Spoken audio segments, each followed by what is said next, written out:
अरहंत सिद्ध सूरी उपाध्याय साधु सर्व अर्थ के प्रकाशी मांगलिक उपकारी है।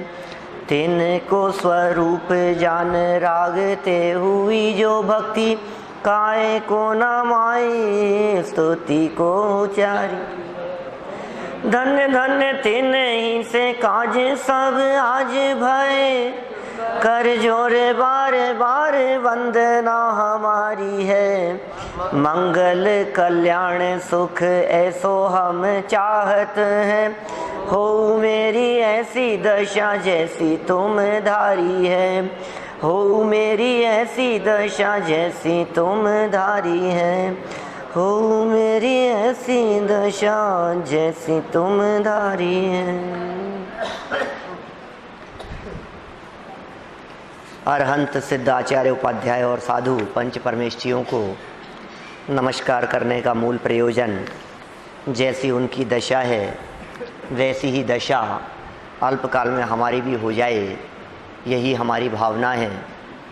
वह दिन कब आएगा जब संत साधु बन के विचरूंगा। वह दिन कब आएगा जब इस दुखद भव सागर तरूं, माने जब चतुर्गति के दुखों से छूटकर सदा सदा के लिए मुक्ति की प्राप्ति हो जाएगी। कैसे हैं वे पंच परमेष्ठी? तो अपने इस मंगलाचरण में एक बहुत सुंदर शब्द आया है, अर्थ के प्रकाशी। कैसे? अर्थ के प्रकाशी। देखो इसका अर्थ क्या है। अरहंत सिद्ध सूरी, सूरी मतलब आचार्य, उपाध्याय साधु सर्व, ये पांचों ही अर्थ के प्रकाशी मांगलिक उपकारी हैं। अर्थ मतलब होता है वस्तु, वस्तु को बताने वाले हैं ये पंच परमेष्ठियों के द्वारा बतलाया गया वस्तु स्वरूप है। जिस वस्तु की चर्चा आज हम करने वाले हैं यहाँ बालबोध पाठमाला भाग 3 और पाठ 6 के माध्यम से, द्रव्य गुण और पर्याय। ये द्रव्य माने होता है वस्तु, अर्थ, पदार्थ। तो अर्थ के प्रकाशी माने किसने बतलाया धर्म द्रव्य, किसने बतलाया अधर्म द्रव्य, किसने कहा आकाश नाम का द्रव्य है, काल नाम का द्रव्य है, हम नहीं मानते। अर्थ के प्रकाशी पंच परमेष्ठी कहे हैं। क्या ये अर्थ के प्रकाशी पंच परमेष्ठी हैं? तुम मानते हो कि नहीं पंच परमेष्ठियों को? इसाओ हम नहीं मानते तो नमोकार मंत्र बोलना बंद करो कल से। अरे नहीं, नमोकार मंत्र तो महामंत्र है, नमोकार मंत्र तो हम बचपन से बोलते आ रहे हैं। भगवान के सामने खड़े होते ही अपने आप जबान से नमोकार मंत्र निकलता है। तो कौन है नमोकार मंत्र में जिन्हें नमस्कार किया है? ये पंच परमेष्ठी। और उनके द्वारा बतलाई गई जो बात है वो है अर्थ, वो है वस्तु, वो है द्रव्य, वो है पदार्थ, जिसकी चर्चा हम यहाँ करने वाले हैं। मांगलिक है, ये मांगलिक चर्चा है और उपकारी चर्चा है। इससे उपकार होगा हमारा, इससे भला होगा हमारा। मंगल करने वाली, मांगलिक मंगल करने वाली है। ये द्रव्यों की चर्चा, ये द्रव्य गुण पर्याय की चर्चा, ये वस्तु स्वरूप की चर्चा, ये हमारे लिए मंगल करने वाली है, ये कल्याण करने वाली है। कौन सी चर्चाओं से हमारा भला होगा बताओ? स्त्री कथा, राजकथा है, चोर कथा, भोजन कथा, ये 4 विकथाएं हैं। विकथा में काल गंवायो। अब कौन सी कथा उपकारी है, कौन सी चर्चा उपकारी है? ये अर्थ के प्रकाशी मांगलिक उपकारी हैं। लेकिन उपकार कैसे होगा? तिनको स्वरूप जाने, वस्तु का स्वरूप भी जानो और पंच परमेष्ठियों का स्वरूप भी जानो।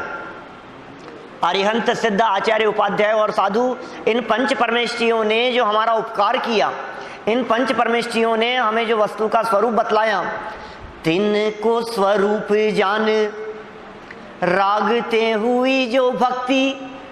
इन पंच परमेष्ठियों के स्वरूप को जानने से जो राग भाव उत्पन्न हुआ हमारे मन में, जो भक्ति भाव उत्पन्न हुआ, होगा कि नहीं? पंच परमेष्ठियों के स्वरूप को जानने से हमारे मन में उनके प्रति भक्ति का भाव आता है, उनके प्रति राग का भाव आता है, उन पंच परमेष्ठियों के प्रति बहुमान का भाव आता है।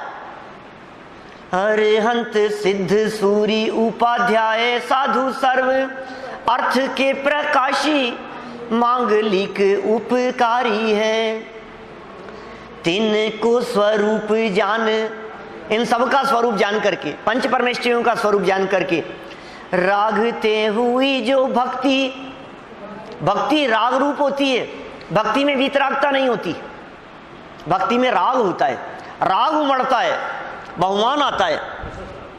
तिनको स्वरूप जाने रागते हुई जो भक्ति, फिर क्या होगा? काय को नवाई स्तुति को उचारी है। मन वचन काय तीनों जुड़ गए एक साथ। तिनको स्वरूप, पंच परमेष्ठियों का स्वरूप जान करके जो राग से भक्ति हुई, क्या हमारे हृदय में जो राग उत्पन्न हुआ, हृदय में उत्पन्न हुआ, मन में उत्पन्न हुआ राग भाव, ये तो हुआ मन, मन से भक्ति। फिर काय को नवाई, ये काय से, और स्तुति को उचारी, ये वचन से। क्या? तिनको स्वरूप जान रागते हुई जो भक्ति, काय को नवाई स्तुति को उचारी है। क्यों क्यों कर रहे हो आप ये मन वचन काय से उनकी भक्ति?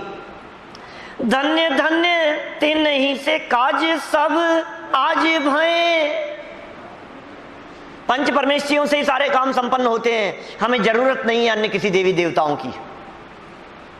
हमारे सर्व कार्य पंच परमेष्ठियों से संपन्न होते हैं। पंच परमेष्ठी उनकी भक्ति करने से, उनके प्रति बहुमान के भाव होने से सहज ही ऐसा पुण्य बंधता है कि अपने आप आगे से आगे सारे काम संपन्न होते चले जाते हैं।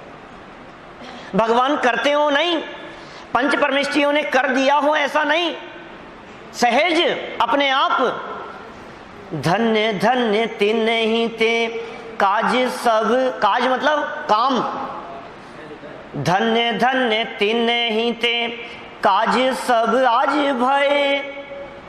कर जोर बार बार वंदना हमारी है, बारंबार वंदना उनको। क्या?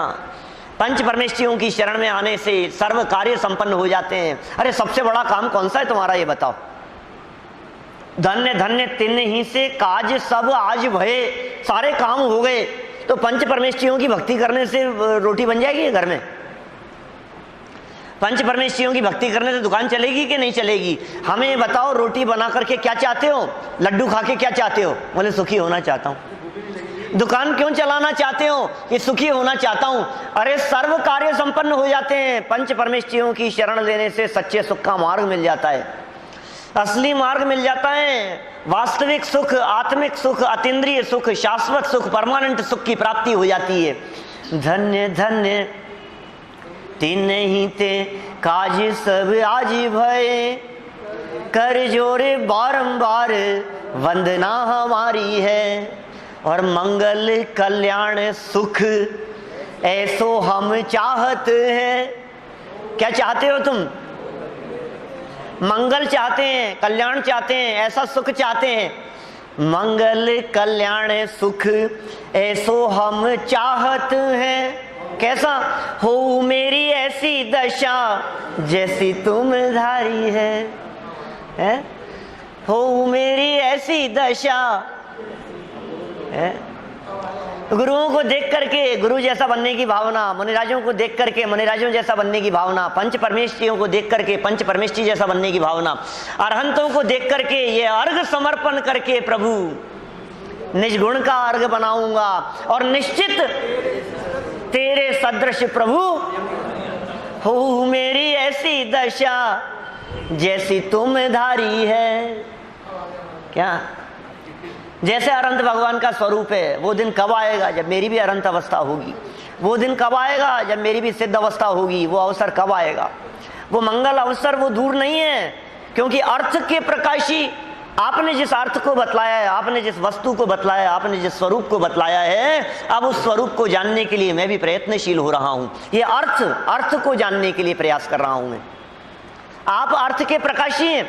आपने स्वयं जिस अनंत सुख को प्राप्त किया है और उस अनंत सुख को प्राप्त करने का मार्ग बतलाया है, यदि आपके बताए हुए मार्ग पर मैं चलूंगा तो अल्प काल में आप जैसे ही अनंत सुख की प्राप्ति करूंगा।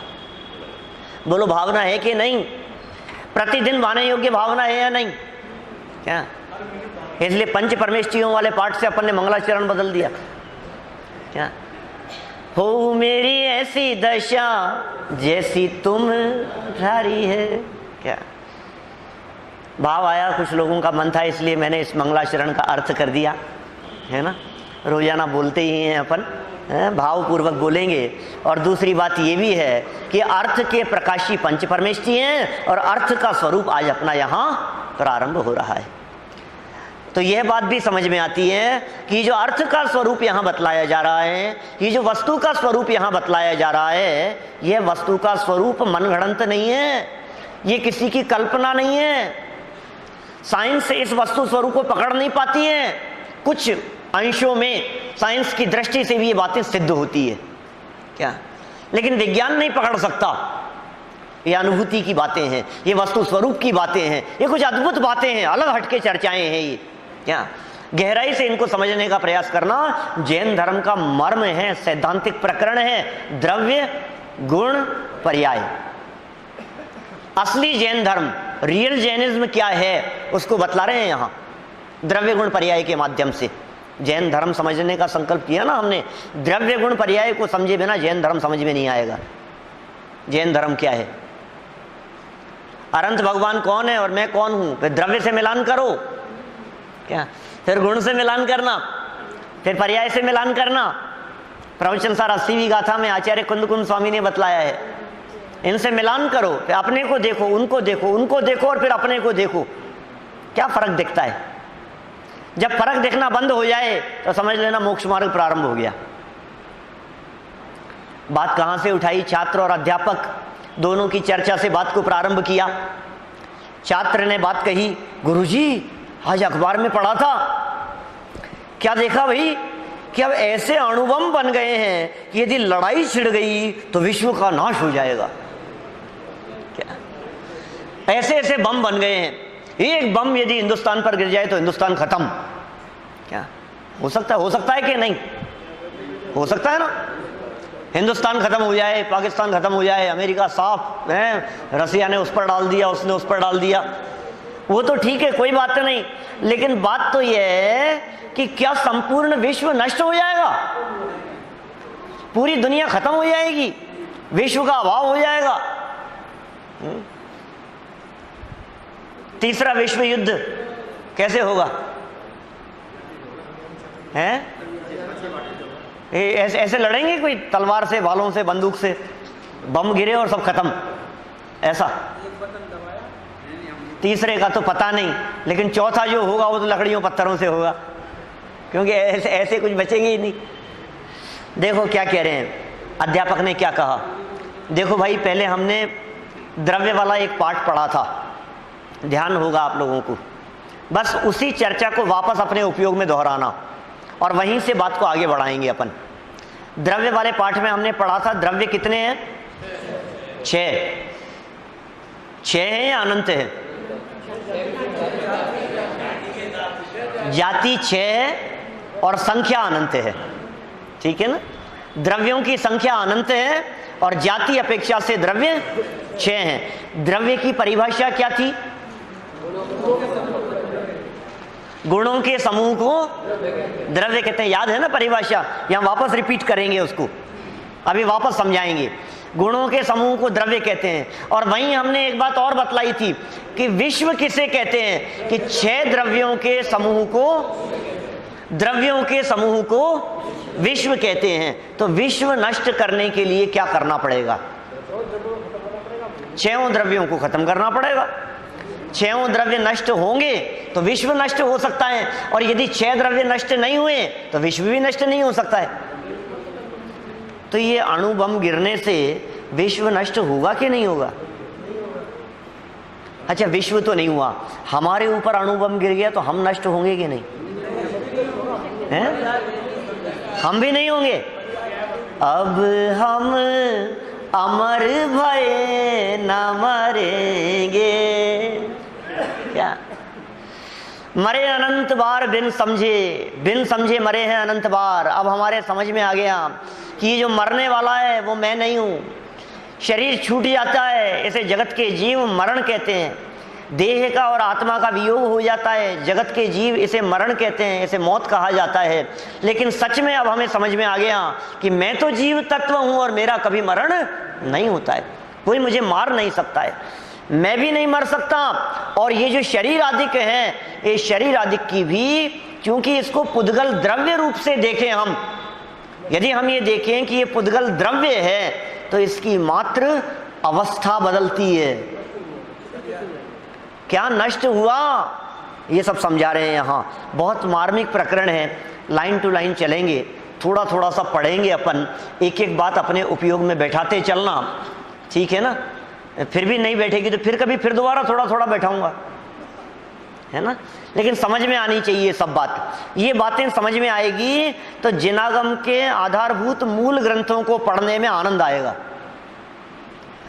माने अब वो सरलता और सरसता का व्यामोह छोड़ दीजिए, क्या अब थोड़ी सी गहराई में चलने का प्रसंग आ गया है ना। थोड़ा बहुत बेस तो भाग 3 तक आते आते तैयार हो ही गया है ना। क्या कह रहे हैं, क्या विश्व का भी कभी नाश हो सकता है? विश्व तो 6 द्रव्यों के समुदाय को कहते हैं और द्रव्यों का कभी नाश नहीं होता, मात्र पर्याय पलटती है। ये क्या होता है, पर्याय पलटती है? पर्याय क्या चीज है और ये क्या होता है, ये क्या पलटती है, ये कैसे पलटती है? पर्याय किसे कहते हैं, द्रव्य किसे कहते हैं, विश्व किसे कहते हैं? इनकी परिभाषाएं समझने से इनका स्वरूप समझ में आएगा। देखो प्रश्न उठाया यहां, विश्व तो द्रव्यों के समूह को कहते हैं, ये बात समझ में आ गई। अब भूल गया था शिष्य, आपने ये तो बता दिया कि विश्व तो 6 द्रव्यों के समुदाय का नाम है। और द्रव्य, द्रव्य किसको कहते हैं? गुरुजी ने डांटा नहीं क्या कि पढ़ाया तो था तेरे को महीने भर पहले, भूल गया? अब महीना भर भी नहीं हुआ अभी तो पढ़ाए हुए। द्रव्य किसे कहते हैं? तो अध्यापक ने जवाब दिया, गुणों के समूह को द्रव्य कहते हैं। क्या गजब व्याख्या है। द्रव्य किसे कहते हैं? गुणों के समूह को। विश्व किसे कहते हैं? द्रव्यों के समूह को। 6 द्रव्यों के समूह को विश्व कहते हैं और गुणों के समूह को, अनंत गुणों के समूह को द्रव्य कहते हैं। देखो दोनों की परिभाषा में समूह शब्द का प्रयोग हुआ है। द्रव्यों के समूह को भी विश्व कहा और गुणों के समूह को द्रव्य कहा। तो जैसे द्रव्यों का समूह विश्व है वैसे ही गुणों का समूह द्रव्य होगा? नहीं, दोनों जगह समूह का मतलब अलग अलग है। अभी नहीं समझ में आया, समझाऊंगा। दोनों जगह समूह का मतलब अलग अलग है। जहां 6 द्रव्यों के समूह को विश्व कहा है वहां 6 द्रव्य अपने अपने अस्तित्व में इंडिविजुअल अपना अपना काम करते हैं, कोई किसी से मिलता नहीं है और उसके बावजूद भी उनके समूह को कहा विश्व। कोई किसी से मिला नहीं है, किसी का किसी से कोई लेना देना नहीं है, किसी का किसी में कोई हस्तक्षेप नहीं है। समझ रहे हैं आप? 6 द्रव्यों के समूह को विश्व कहते हैं। एक दूसरे में मिले हुए दिखाई देवे। पंचास्तिकाय 7वीं गाथा में आचार्य कुंतकुंज स्वामी ने बहुत सुंदर प्रयोग किया। पंचास्तिकाय ग्रंथ 7वीं गाथा है। अन्नोर्णम पविसंता दंता उगा समन्न अन्नस मेलंता विनित्यम सगम सहावण विजहंती। क्या एक द्रव्य दूसरे द्रव्य के अंदर घुसता हुआ दिखता है, मिलता हुआ दिखता है, प्रवेश करता हुआ दिखाई देता है। ऐसा लगता है जैसे सब एक में हो गए हों सारे द्रव्य, लेकिन फिर भी कोई द्रव्य अपने स्वभाव को नहीं छोड़ता, सब अलग अलग रहते हैं। 7वीं गाथा थी पंचास्तिकाय की। अब ये जो द्रव्य की परिभाषा कही है, द्रव्य की परिभाषा में जो गुणों का समूह कहा है, ये ऐसा नहीं है कि गुण पहले तो अलग अलग हों और बाद में उन सबको मिला करके और एक लड्डू बना दिया हो। जैसे दानों का लड्डू बना देते हैं ना, लड्डू किसे कहते हैं? दानों का लड्डू किसे कहते हैं? बिखरे हुए दानों के मिला देने पर उसका जो एक गोल पिंड बनता है समूह रूप में, उसे दानों का लड्डू कहते हैं। क्यों? दाने हैं अलग अलग बिखरे हुए, और फिर क्या किया?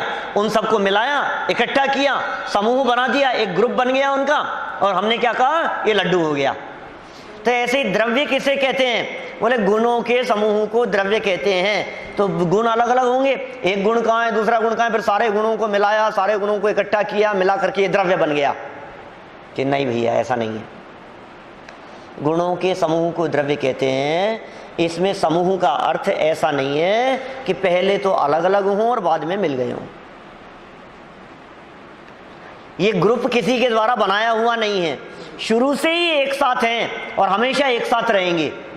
क्या ये समूह का अर्थ भी ऐसा कोई ऐसा नहीं है, जैसे गुण समुदायो द्रव्यम ऐसी भी परिभाषा मिलती है कि पहले तो द्रव्य है वो तो खाली है और उसमें गुण भर दिए तो वो गुणों का समूह हो गया। ऐसा नहीं है, हर द्रव्य में गुण हैं। कोई भी द्रव्य, जीव हो या पुद्गल हो, धर्म अधर्म हो या आकाश काल हो, छयों द्रव्य गुणों के समुदाय हैं। गुणों के समुदाय को द्रव्य कहते हैं। कितने गुणों के समुदाय को? तो कहा अनंत, अनंत गुणों का समुदाय है। देखिए परिभाषा याद हो गई आपको। विश्व किसे कहते हैं? 6 द्रव्यों का समुदाय। समुदाय मतलब जहां 6 द्रव्य पाए जाते हैं, बस वहां तो 6 द्रव्य पाए जाते हैं, इतना अर्थ है। और गुणों का समुदाय माने गुणों का एक ग्रुप है। ये गुण सब एक साथ रहते हैं, वो 6 द्रव्य एक साथ नहीं। जीव चल रहा है मान लीजिए तो धर्म द्रव्य स्थिर है, समझ में आ रही है। लेकिन जीव में रहने वाले अनंत गुण, ऐसा नहीं हो सकता कि ज्ञानचंद जी आगे चलें और फिर दर्शन और चारित्र जी पीछे चलें, ऐसा नहीं हो सकता। ज्ञान दर्शन चारित्र आदि आत्मा में रहने वाले अनंत गुण, वस्तु में रहने वाले अनंत गुण, मुझ में रहने वाले अनंत गुण, ये सब एक साथ रहते हैं। जहां आत्मा होगा वहां साथ में अनंत गुण होंगे, साथ में पुद्गल होगा वहां स्पर्श रस गंध वर्ण आदि गुण उसमें साथ में ही रहेंगे, युगपत रहेंगे। ऐसा ही स्वरूप है। कुछ ख्याल में आ रही है बात? विश्व समझ में आया क्या था? 6 द्रव्यों का समूह मतलब 6 द्रव्य जहां पाए जाते हैं वो विश्व। तो विश्व को नष्ट करने के लिए 6 द्रव्य को नष्ट करना पड़ेगा। विश्व को बनाने के लिए 6 द्रव्यों को बनाना पड़ेगा। तो आप बना सकते हैं। देखो साइंस तो इतनी डेवलप है, क्या बहुत ज़्यादा डेवलप्ड है साइंस अभी आज की तारीख में। अभी पिछले सैकड़ों वर्षों की दृष्टि से देखें तो अभी विज्ञान ने बहुत अधिक तरक्की की है, बहुत काम किया है। कौन से द्रव्य पे काम किया उन्होंने? पुद्गल। पुद्गल पे काम हुआ पूरा का पूरा काम, क्योंकि आत्मा की तो खबर ही नहीं है उनको। आत्मा को तो पहचानते ही नहीं है। आत्मा की बात कर दो साइंस ये कहती है हम नहीं मानते, उन्हें आत्मा की खबर नहीं है। जितने एक्सपेरिमेंट हैं ये सारे एक्सपेरिमेंट हैं सब पुद्गलों के ऊपर। इतना होने के बावजूद भी हजारों लाखों अनगिनती वैज्ञानिक मिलकर के भी एक परमाणु को नया उत्पन्न नहीं कर सकते। बोलो, क्रिएट नहीं कर सकते हो। नया पुद्गल का परमाणु पैदा हो जाए ऐसा नहीं हो सकता। और वो लोग भी इस बात को स्वीकार करते हैं कि हाँ पैदा तो नहीं कर सकते, तो क्या कर सकते हैं? बस फॉर्म बदलती है। क्या फॉर्म बदलती है, अवस्था बदलती है। आज वैज्ञानिक लोग भी इस बात को स्वीकार करते हैं, अवस्था बदलती है सिर्फ, वस्तु नहीं बदलती, परमाणु नहीं बदलते। परमाणु का जो मूल तत्व है वो नहीं बदलता, उसमें रहने वाले गुणधर्म नहीं बदलते। क्या स्वरूप है भाई, बोलो। सिर्फ अवस्थाएं बदलती है, वस्तु नहीं बदलती है। अभी यहाँ 2 चीजें सामने आ रही है। देखो थोड़ा सा आगे बढ़ता हूं मैं, 2-3 लाइन पढ़ता हूं, कुछ बात और समझ में आएगी। गुणों के समूह को द्रव्य कहते हैं, इतनी बात हो गई। छात्र कह रहा है मंदिर जी में सूत्र जी के प्रवचन में सुना था। सूत्र जी समझ गए आप? सूत्र जी मतलब तत्वार्थ सूत्र है, मोक्ष शास्त्र, उमा स्वामी आचार्य का लिखा हुआ। कितने सूत्र हैं उसमें? 357, 357, 357 सूत्र हैं। बहुत महिमा है तत्वार्थ सूत्र ग्रंथ की। इतनी अद्भुत महिमा है, इतनी अपार महिमा है कि आप कल्पना नहीं कर सकते। ऐसी किंवदंती है, ऐसा प्रसिद्ध है जगत में कि जो तत्वार्थ सूत्र का एक बार पाठ कर लेवे उसे 1 उपवास का फल मिलता है। 10 अध्याय हैं तत्वार्थ सूत्र में, पाठ करने में 1.25 घंटे का समय लगता है, 45 मिनट लगते हैं उसका पाठ करने में। तो 2-5 मिनट ऊपर नीचे बोलने की स्पीड पर निर्भर करता है, तो 1.25 घंटे में। लेकिन इससे कोई मिथ्या अर्थ ग्रहण मत करना। क्या कि दिन में 3 बार पाठ कर लो, एक दिन में 3 उपवास, क्या ऐसा नहीं है, महिमा है वो तो उसकी, ठीक है ना, क्योंकि उसमें सारा जिनागम गर्भित हो गया है, सारे विषय उसमें आ गए हैं। कर्म की चर्चा है, चरणानुयोग की चर्चा है, हिंसा आदि की चर्चा है, शरीरों की चर्चा है, 5 ज्ञान की चर्चा है, ध्यान की चर्चा है, सब तरह की बातें। माने ऐसा कुछ नहीं है जो विषय जिनागम में हो और उसके बीज तत्वार सूत्र में ना हो। तो ये बालक कह रहा है कि हमने तत्वार सूत्र सुना था, मंदिर में प्रवचन चल रहा था, और उस समय बोले वो द्रव्य उसको गुण और पर्यायवान वाला होता है, ऐसा कहा पंडित जी ने, ऐसा मुझे याद आ रहा है।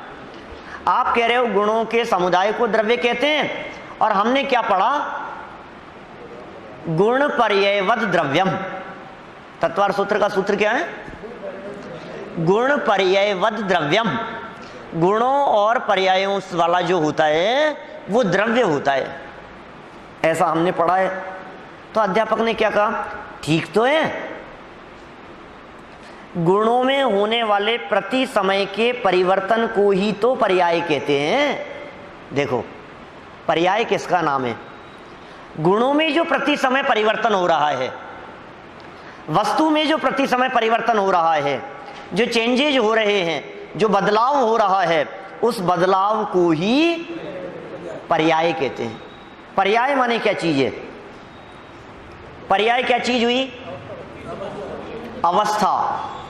पर्याय माने दशा, हालत, अवस्था, कार्य, जो भी परिवर्तन हो रहा है वो सब पर्याय में हो रहा है। गुणों का जो परिणमन है, गुणों का जो प्रति समय परिवर्तन, परिणमन का मतलब परिवर्तन, गुणों के परिणमन को पर्याय कहते हैं।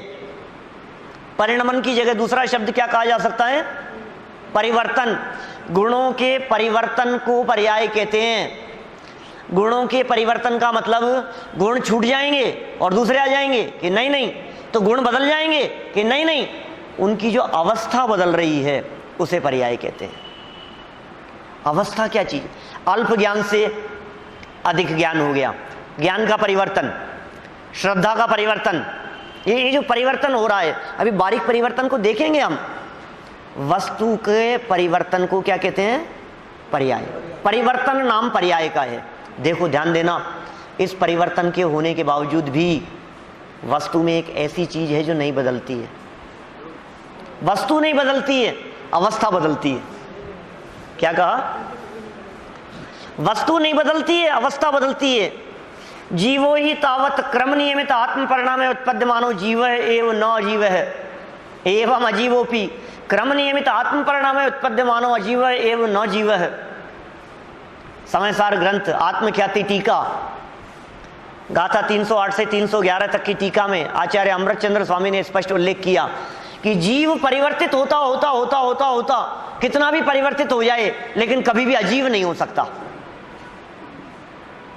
क्या, अजीव को कितना भी बदल दो, अजीव की कितनी भी फॉर्म बदल जाए, कितनी भी अवस्थाएं बदल जाए, लेकिन वो अजीव, वो पुद्गल के परमाणु कभी भी जीव नहीं हो सकते। अनादि काल से जो जीव हैं वो जीव ही हैं, अनंत काल तक जो जीव रहेंगे वो जीव ही रहेंगे। पुद्गल के परमाणु अनादि काल से जो पुद्गल हैं ये पुद्गल ही हैं और भविष्य में भी पुद्गल ही रहेंगे। संगति का असर थोड़ा बहुत तो है। हाँ, गुण कम ज्यादा नहीं होते, गुण की अवस्था कम ज्यादा होती है। जैसे हमारे में जो अनंत गुण हैं, उन अनंत गुणों में ज्ञान नाम का गुण है ना, तो ज्ञान गुण है, दर्शन गुण है, चारित्र गुण है, संख्या में कमी नहीं आएगी। ठीक है, ज्ञान कभी आत्मा से निकलेगा नहीं, इसका मतलब तो कम नहीं हुआ। और ज्ञान जैसे और कोई दूसरे गुण आत्मा में आ जाएं ऐसा भी नहीं हो सकता, इसलिए गुण बढ़ेंगे भी नहीं। लेकिन जितना ज्ञान कल तक था, आज उस ज्ञान की अवस्था बदल गई है ना। आज ज्ञान ज्यादा है, हमारे को नॉलेज ज्यादा है, बदलते हुए दिख रहे हैं ना। ज्ञान की जो अवस्था है, उघाड़, वो परिवर्तन है, वो परिवर्तन है। प्रति समय परिवर्तन हो रहा है। अभी तो हमने स्थूल परिवर्तन की बात कही कि जब हमने बालबोध पाठमाला भाग 1 शुरू किया था 15 मार्च 2017, क्या उस समय हमारा ज्ञान और आज ज्ञान, कुछ फर्क है या नहीं साहब, नीरज जी साहब, है कुछ फर्क है? हाँ, इसलिए पर्याय जो है, ये पर्याय अकेले ज्ञान की अवस्था नहीं है, दर्शन की भी अवस्था का नाम पर्याय है, श्रद्धा की अवस्था का नाम भी पर्याय है, आत्मा के सभी गुणों की अवस्थाओं का नाम पर्याय है, द्रव्य की अवस्था को भी पर्याय कहते हैं, वस्तु की अवस्था, शरीर की भी अवस्था है, इसे भी पर्याय कहेंगे, आत्मा की भी अवस्था बदल रही है, उसे भी पर्याय कहेंगे। पर्याय क्या चीज है? अवस्थाओं का नाम पर्याय है। कुछ समझ में आ रहा है? पर्याय क्या चीज है? द्रव्य और पर्याय, दो चीजें, द्रव्य और पर्याय। बदलाव किसमें होता है? पर्याय में। द्रव्य में बदलाव नहीं होता है। सुनो सुनो सुनो, द्रव्य और पर्याय ऐसे दो चीजें नहीं है। क्या क्या कह रहा हूं मैं? द्रव्य और पर्याय ऐसी दो चीजें नहीं है कि साहब पर्याय में तो बदलाव हो रहा है, द्रव्य में बदलाव नहीं हो रहा। कि साहब ये तो ऐसी बातें तो शास्त्रों में कही है। सुनो, ध्यान देना, बहुत गहराई से समझने की कोशिश करना, कंसेप्ट समझ में आ जाएगा तो मजा आएगा। माने क्या है? पर्याय किसका नाम है? बोले द्रव्य की अवस्था का नाम पर्याय है। तो द्रव्य को अलग उठा करके रख दो और पर्याय बदल रही है कि नहीं? नहीं, द्रव्य का जो परिवर्तन है, द्रव्य में जो परिवर्तन हो रहा है वो ही पर्याय है। गुणों का प्रति समय ही है ना, हर समय हो रहा है। प्रकट भी है, दिखाई भी देते हैं, जो प्रकट हैं वो भी उनकी अवस्था है, जो ना प्रकट है वो भी उनकी अवस्था है। कभी हमारे को दिखाई देते हैं, ख्याल में आते हैं, पकड़ में आते हैं, वो भी अवस्थाएं, नहीं पकड़ में आते हैं वो भी अवस्थाएं। हमारे ज्ञान में पकड़ में आए या ना आवे, प्रकट दिखाई देवे या ना देवे, कभी कभी ऐसा भी होता है कि हमारा ज्ञान बढ़ने की जगह हीन हो जाता है, तो हीन होना भी अवस्था है, वो भी अप्रकट है, वो भी उसका परिणमन है, वो भी उसकी अवस्था है। जैसे सैनी पंचेंद्रिय जीव, तो सैनी पंचेंद्रिय अवस्था में ज्ञान का विकास हुआ, फिर सैनी पंचेंद्रिय से मर करके चार इंद्रिय हो गया, तो ज्ञान का क्षोभक्षम कम हो गया, और जीवन पूरा करके वो एक इंद्रिय में चला गया ये जीव, तो एक इंद्रिय में चला गया तो अवस्था और बदल गई। समझ में आ रही है? और कम हो गई, तो कम होने अब वहां और अप्रकट रह गया, वो भी अवस्था है। तो अवस्थाएं दोनों रूप हो सकती है, लेकिन ये अवस्था जिसकी है, अवस्था जिसकी है वो मूल स्वरूप से कभी नहीं बदलता, उसका नाम है द्रव्य। क्या कहा? जो मूल स्वरूप है, जो कभी नहीं बदलने वाला स्वरूप है, ऐसा स्वरूप भी है, ऐसा तत्व भी है उसमें। जैसे जीव का जीवत्वपना, ज्ञान का ज्ञानत्वपना, ज्ञान कितना भी कम हो जाए लेकिन ज्ञान तो ज्ञान है, ज्ञान कितना भी ज्यादा हो जाए लेकिन ज्ञान तो ज्ञान ही है। तो ज्ञान में जो जाननपना है, ज्ञान का जो ज्ञानत्व है उसका, वो है उसका मूल वस्तु, मूल चीज, वो कभी नहीं बदलेगी। ऐसे द्रव्य की प्रॉपर्टीज गुण है, हाँ, गुण और पर्याय, ये दोनों ही द्रव्य की प्रॉपर्टीज है। असली प्रॉपर्टी है गुण, प्रॉपर्टीज मतलब गुण, द्रव्य में पाए जाने वाले गुण वो द्रव्य की प्रॉपर्टी है। ज्ञान आत्मा की प्रॉपर्टी है, संपत्ति है, वैभव है आत्मा का, वस्तु का वैभव है।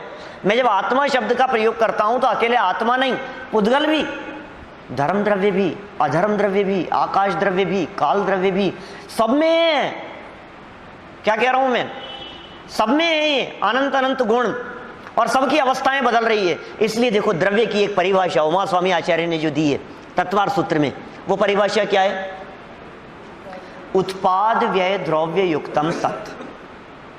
सुनी परिभाषा सात्विक, याद करना, उत्पाद व्यय द्रव्य युक्तम सत। पारस जी साहब, उत्पाद व्यय द्रव्य युक्तम सत। सत द्रव्य लक्षणम, द्रव्य का लक्षण सत है, वस्तु सत्य है, लेकिन वो वस्तु कैसी है? उत्पाद व्यय और द्रव्य। उत्पाद व्यय परिवर्तन वाला पार्ट है, द्रव्य स्थिर रहने वाला पार्ट है। वस्तु में ये तीन चीजें हैं, उत्पाद व्यय वाला पार्ट और द्रव्य वाला पार्ट, हर वस्तु में। माने परिवर्तन भी, चेंज भी और चेंज नहीं होना भी। Permanency with A change. क्या क्या कह रहे हैं? एक बदलाव के साथ में परमानेंट, परमानेंट रहने के साथ में बदलना, परमानेंसी विद ए चेंज, ऐसा स्वरूप है वस्तु का। नहीं समझ में आई होगी बात। देखो आप, बदलाव होते होते भी, जैसे देखो हम बहुत स्थूल उदाहरण देते हैं, किसी व्यक्ति से 10 साल बाद में मिले, एकदम देख करके हम पहचान गए और हमने क्या कहा, अरे भाई साहब आप तो वही है ना, बहुत बदल गए यार आप तो, एकदम तो मैं पहचाना ही नहीं, बहुत बदल गए आप, बहुत बदल गए। अब हम आपसे पूछते हैं, वे बदले कि नहीं बदले? बोलो अब ये बदले कि नहीं बदले? हाँ, हम क्या कह रहे हैं? बहुत बदल गए। सुनो, बदले भी हैं, तभी तो कह रहे हैं बहुत बदल गए, लेकिन उनमें कुछ ऐसा भी है जो नहीं बदला है। क्या? क्योंकि यदि वो नहीं बदलने वाला तत्व नहीं होता तो हम पहचानते कैसे? क्या हम पहचानते कैसे? बोलो, शोले का अमिताभ बच्चन और कौन बनेगा करोड़पति का अमिताभ बच्चन, दोनों एक ही हैं कि अलग अलग हैं? हैं? एक ही है, वही है। क्या बात कर रहे हो आप? वो तो क्लीन शेव और ये सफेद दाढ़ी वाला। द्रव्य की अपेक्षा एक ही है, वस्तु की अपेक्षा एक ही है, गुण की अपेक्षा एक ही है, लेकिन पर्याय की अपेक्षा से अलग अलग है। जब दृष्टि पर्याय पर दी जाती है तो अलग अलग दिखते हैं, और उन बदलने के बावजूद भी दृष्टि द्रव्य पर दी जाती है तो कहते हैं वही है। मैं आपसे कहता हूं, मारीची और महावीर, महावीर भगवान और मारीची, ये दोनों एक ही हैं कि अलग अलग हैं? तो मारीची को अर्घ चढ़ा सकते हो? अरे क्या बात कर रहे हो, मारीची को कैसे अर्घ चढ़ाएंगे? वो इतना पापी दुष्ट, भगवान ऋषभदेव स्वामी का विरोध करने वाला, 363 मत चला दिए उसने, हम उसका कैसे समर्थन कर सकते हैं? तो आप मारीची को नहीं पूछते कि नहीं पूछते? तो मारीची और महावीर स्वामी अलग अलग हैं, पर्याय अपेक्षा से अलग अलग हैं। वो बहुत पुरानी अवस्था थी और ये भगवान महावीर स्वामी की अवस्था, ये नई अवस्था है, ये भगवान है। तो अवस्था की दृष्टि से देखने पर दोनों अलग अलग दिखेंगे, लेकिन आप ही तो कह रहे हैं मारीची ही तो महावीर भगवान बने। क्या? कोड़ा कोड़ी सागरवाद में अवस्थाएं बदलते हुए, अवस्थाएं बदल रही है, तो अवस्थाएं बदलते, ये वही जीव है। कौन? ये शेर का जीव, ये वही जीव है। ये हाथी का जीव, ये वही जीव है। देव पर्याय में ये वही है, ये वही है। ये वो मतलब क्या? वो मतलब द्रव्य, वो मतलब नहीं बदलने वाला, अनचेंजेबल, जिसमें परिवर्तन नहीं होता है, उसे पहचानो। बस इसका नाम जैन धर्म है साहब, समझ लो आप। बदलते हुएों के बीच में नहीं बदलने वाले पर दृष्टि देना, इसका नाम जैन धर्म है। बस बदलती हुई अवस्थाओं पर दृष्टि देते हैं तो सुख दुख होते रहते हैं। क्रोध होता है, गुस्सा आता है, नाराजगी होती है, राग होता है, द्वेष होता है, और जब नहीं बदलने वाले पर दृष्टि दी जाती है तो समता भाव प्रकट होता है। ये समता भाव, नहीं बदलने वाला वो तत्व। देखो आप, देखो जब मारीची को देखते हैं एकदम, चलो मारीची का तो आपको पता है कि ये महावीर भगवान बन गए, ठीक है ना, लेकिन तत्काल उन परिस्थितियों में आप वहां होते तो मारीची को गाली नहीं देते, मारीची को बुरा भला नहीं कहते, धक्का देकर के बाहर निकाल देते, चुप नहीं करवाते, कुछ नहीं करते। क्या बोलो, आप यदि मंदिर के अध्यक्ष मंत्री होते तो आपके मंदिर के बाहर करने देते उसको ऐसा नाटक? यहाँ नहीं चलेगा, ये दुकान हटाओ अपनी यहाँ से, क्या ये काम नहीं चलेगा? यहाँ पर साक्षात भगवान का विरोध कर रहा है, ये काम नहीं चलेगा। द्वेष का भाव होता है जब मारीची अवस्था को देखते हैं, और भगवान महावीर स्वामी की अवस्था को देखते हैं तो भक्ति का राग उमड़ता है। क्या?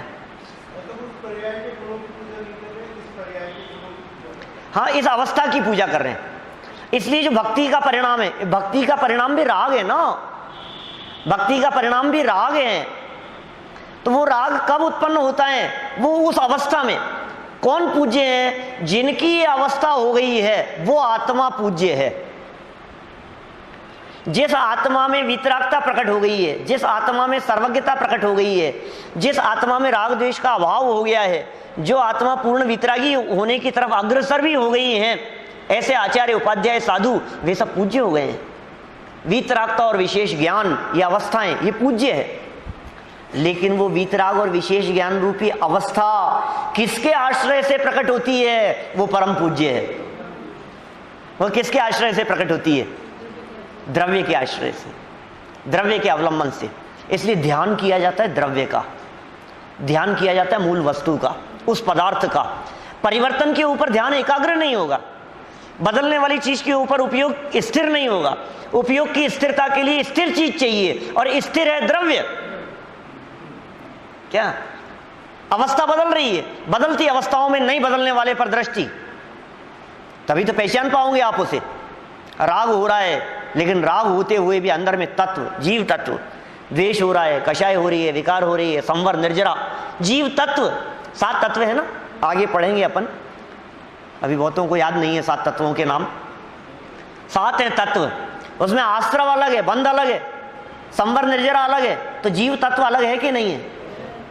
मोक्ष तत्व अलग है 7 तत्वों में से, और जीव तत्व अलग है। तो जो मोक्ष तत्व अलग और जीव तत्व अलग, तो मोक्ष रूपी एक अवस्था है, संवर निर्जरा एक अवस्था है, आश्रव और बंध एक अवस्था है, और जीव तत्व माने इन अवस्थाओं से निरपेक्ष एक पदार्थ है जो तत्व है। समझ में आएगी धीरे धीरे। अभी तो परिभाषा बतलाओ फटाफट। विश्व किसे कहते हैं, जल्दी बोलो। 6 द्रव्यों के समूह को विश्व कहते हैं। याद रखना परिभाषा, परिभाषा याद रखना जरूरी। 6 द्रव्यों के समूह को विश्व कहते हैं। द्रव्य किसे कहते हैं? गुणों के समूह को द्रव्य कहते हैं। तो अच्छा, कौन सा द्रव्य गुणों का समूह है? जीव के पुद्गल? जीव पुद्गल गुणों का समूह नहीं है, पुद्गल भी है। देखो भाई, परिभाषा याद करने से काम नहीं चलेगा, भाव भाषण हो। भाव समझ में आ रहा है क्या? ये जो एक कण उठाया, धूल का कण आपने, ये धूल का कण बोले अनंत गुण संपन्न है। ये फीलिंग होती है क्या आपको? हर पुद्गल के परमाणु में अनंत गुण है। अभी गुणों की चर्चा करेंगे, लंबा चलेगा ये 2-4 दिन। अभी थोड़ा सा ये पार्ट जो है ना, ये 2-3 दिन का तो मैंने कम से कम सोच रखा है। 4 भी चला सकते हैं अपन, 3 या 4 दिन अपन इस पार्ट की चर्चा करेंगे, ठीक है ना। बहुत ज़्यादा लंबा नहीं खींचूंगा, क्योंकि उसका कारण ये पीछे मैंने एक दिन में सारे पार्ट चलाए हैं अभी। तो मेरे लक्ष्य में थी ये बात कि मुझे ये इस विषय के संदर्भ में थोड़ी गहराई से चर्चा करनी। द्रव्य की परिभाषा क्या हुई? गुणों के समूह को, ठीक है, गुणों के समूह को द्रव्य कहते हैं। ये बात हो गई। अच्छा, द्रव्य किसे कहते हैं? एक और परिभाषा तो कहा गुण पर्यायवत द्रव्यम। गुण और पर्याय वाला जो होता है वो द्रव्य होता है। माने द्रव्य कभी भी अपनी अवस्था से रहित नहीं हो सकता। इट्स इम्पॉसिबल कि द्रव्य जो है वो पर्याय के बिना हो जाए। ऐसा नहीं हो सकता कि द्रव्य तो है लेकिन कोई अवस्था ही नहीं है साहब, ये कैसे होगा? जिस पोजीशन में वही पर्याय है, जिस अवस्था में वही पर्याय है। द्रव्य की जो वर्तमान हालत है वही उसकी पर्याय है। पर्याय मतलब अवस्था, बस जो है।